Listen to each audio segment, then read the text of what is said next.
प्यारे विद्यार्थियों, हम लोग विद्युत धारा चैप्टर के आंकिक प्रश्न न्यूमेरिकल्स पढ़ रहे हैं। इस क्लास का ये न्यूमेरिकल्स का दूसरा क्लास है। पहले क्लास के वीडियो को देखने के लिए डिस्क्रिप्शन में लिंक शेयर किया गया है, आप वहां से देख सकते हैं। आइए हम लोग आज का जो सवाल है इसको देखें।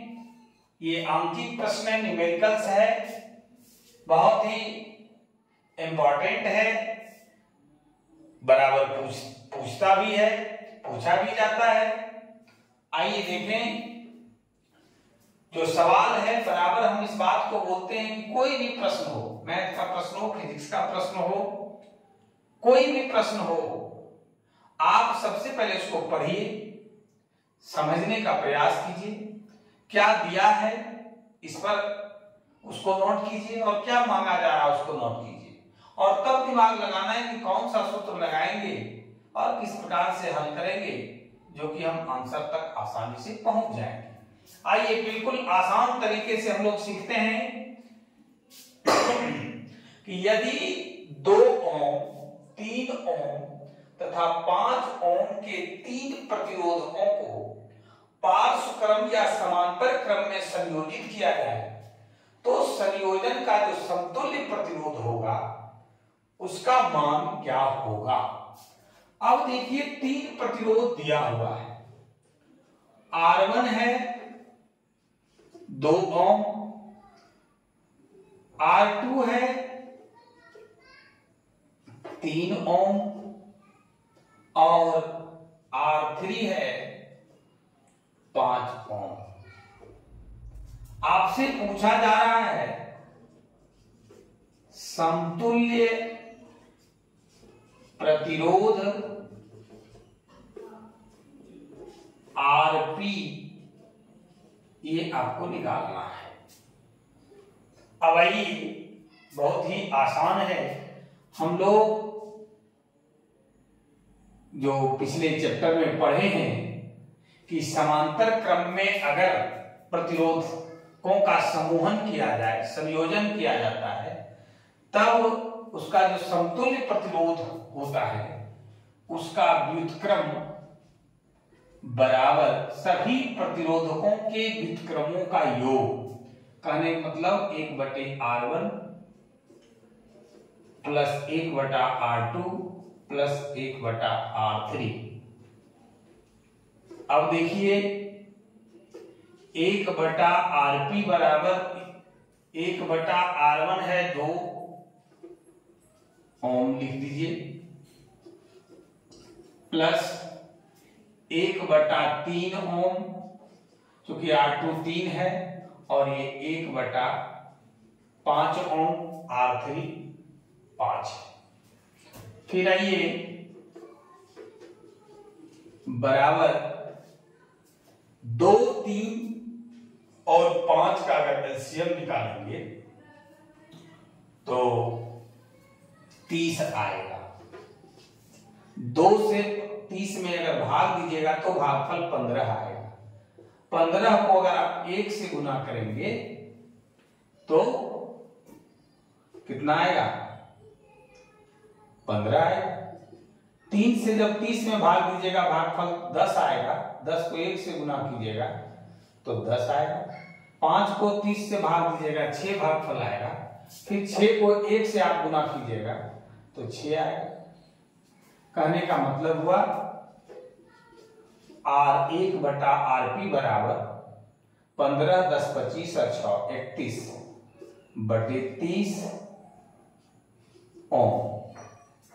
अब आइए कि अगर हम Rp को इसको उलट देते हैं तो ये भी क्या हो जाएगा?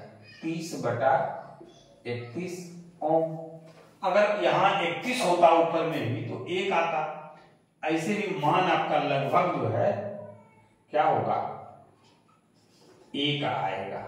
1 ओम लगभग कर दीजिए, ये आपका आंसर होगा। हम लोगों ने क्या देखा, ध्यान दीजिएगा, कि जब 2, 3 और 5 ओम के 3 प्रतिरोधकों का समांतर क्रम में संयोजन किया जाए तो उसका समतुल्य प्रतिरोध जो होगा वो 1 ओम होगा। अगर आपको समझ में नहीं आ रही, कोई परेशानी हो तो हमें कमेंट करके जरूर बताएंगे, और अगर अच्छा लगे तो लाइक और शेयर जरूर करें। जो लोग अभी तक चैनल को सब्सक्राइब नहीं किया है, सब्सक्राइब जरूर करें। अब देखिए अगला जो सवाल है बहुत ही अच्छा सवाल है कि 2 ओम, 3 ओम तथा 6 ओम के 3 प्रतिरोधकों को किस प्रकार जोड़ा जाए कि समतुल्य प्रतिरोध 1 ओम हो। अब देखिए यहां पे हमको समझना पड़ेगा कि प्रश्न क्या है। 3 प्रतिरोधक है, उसको किस प्रकार जोड़ा जाए, कहने मतलब श्रेणी क्रम में उसका संयोजन किया जाए या समांतर क्रम में किया जाए। किसमें किया जाए कि उसका समतुल्य प्रतिरोध 1 दिया हुआ है। आइए देखते हैं। सबसे पहले R1 दिया हुआ है 2 ओम, R2 दिया हुआ है 3 ओम तथा R3 दिया हुआ है 6 ओम। समतुल्य प्रतिरोध भी दिया हुआ है। समतुल्य प्रतिरोध दिया हुआ है 1 ओम। अब हम लोग जोड़ करके देखते हैं कि 1 ओम श्रेणी क्रम में आता है या समांतर क्रम में आता है। पहला जो स्टेज है हम लोग इसको श्रेणी क्रम में जोड़ते हैं। श्रेणी क्रम में संयोजन करने पर समतुल्य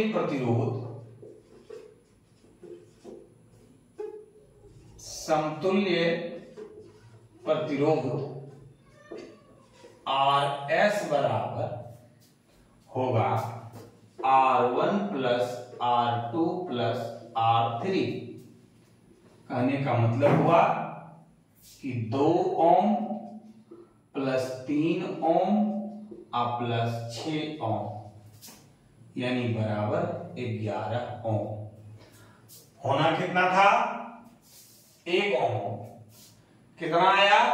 11 ओम। कहने का मतलब हुआ कि ये जो संयोजन है समूह, ये प्रतिरोधकों का, वो श्रेणी क्रम में समूहन नहीं है। तो आइए देखें समांतर क्रम में। समांतर क्रम में संयोजन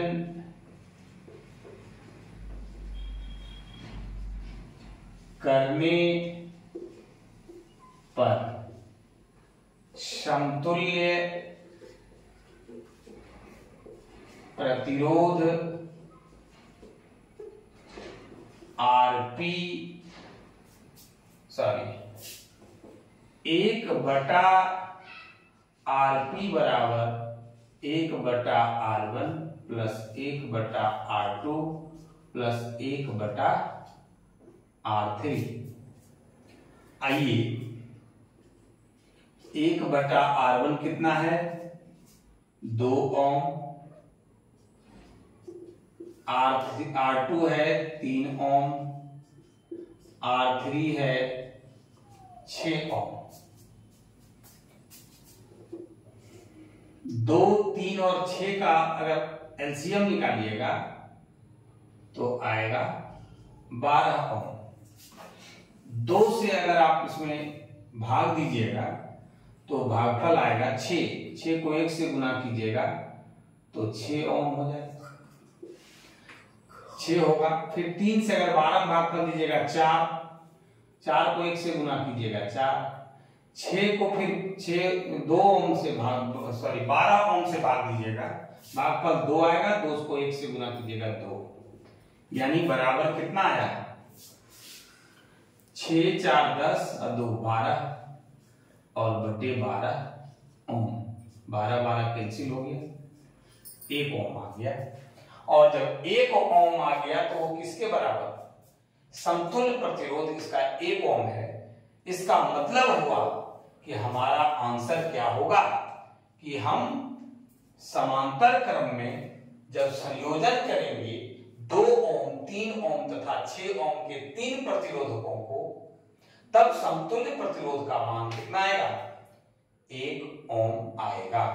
अब इसमें आंसर आपका हुआ समांतर क्रम में संयोजन करने पर समतुल्य प्रतिरोध 1 ओम आएगा।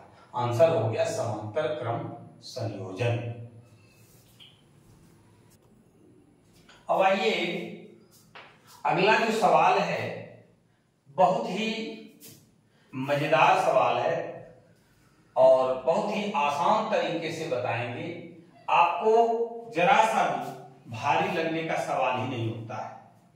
आइए सवाल पहले पढ़ते हैं कि 220 वोल्ट पर एक बल्ब 25 घंटे में 1 यूनिट ऊर्जा का उपभोग करता है, तो इसकी शक्ति को ज्ञात करें।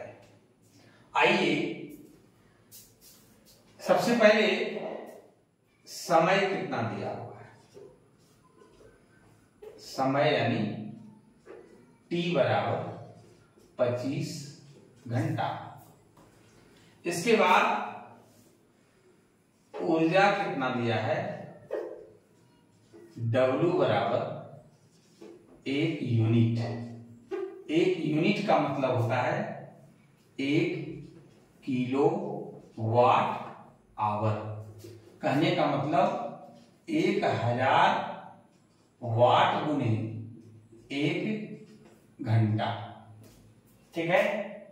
अब आपसे पूछता है कि शक्ति P बराबर वाट। ऊर्जा दिया हुआ है कि कोई भी बल्ब आपके घर में लगा हुआ है। देखिए कितना बढ़िया सवाल है। आप भी अपने आप में सोच सकते हैं कि एक बल्ब अगर इतना वाट का लगा हुआ है, कितना दिन तक जलाएंगे, अगर 1 घंटा या 25 घंटा या कितना घंटा जलाएंगे जो 1 यूनिट बिजली हमारा खपत होगा। तो उस स्थिति में हम लोग देख रहे हैं कि समय दिया हुआ है 25 घंटा। 220 वोल्ट विभवांतर का यहां पर कोई लेना देना नहीं है। 1 यूनिट ऊर्जा जो है वो 25 दिन बाद उसका पूरा हो रहा है। तो आइए हम लोग इसको समझें कि शक्ति कैसे निकालें। हम लोग पिछले क्लास में पढ़ चुके हैं कि शक्ति बराबर होता है, P बराबर होता है W बाय T। क्या होता है, W बाय T। कार्य बटे समय, जो भी किया गया कार्य हो, जो भी ऊर्जा उसमें कंज्यूम हो, उसका परिमाण बटे समय। अब देखिए क्या होगा, W हम लोग निकाल दिए हैं कि 1000 W गुने 1 घंटा और नीचे भी है 25 घंटा। ये कट जाएगा, 25 से इसको कटा दीजिए, आ जाएगा 40। यानी उस बल्ब, जो बल्ब लगा हुआ है वह कितना का बल्ब है, 40 वाट का बल्ब लगा हुआ है। अगर आप 40 वाट का बल्ब 220 वोल्ट के विभवांतर पर या 240 वोल्ट के विभवांतर पर, उससे कोई फर्क नहीं पड़ता है, अगर आप 25 घंटे तक जलाएंगे तो 1 यूनिट ऊर्जा का उपभोग होगा। बिल्कुल ही आसान तरीके से बताया गया है। आप वीडियो को बार बार देखें। किसी तरह का कोई भी टॉपिक में कोई परेशानी हो, आप हमें कमेंट करके जरूर बताएं। आगे की क्लास में हम लोग पढ़ेंगे विद्युत धारा चैप्टर से जो भी रिलेटेड ऑब्जेक्टिव क्वेश्चन है, वस्तुनिष्ठ प्रश्न है, उसको हम लोग पढ़ेंगे, उसको देखेंगे। आज की क्लास में बस इतना ही। धन्यवाद।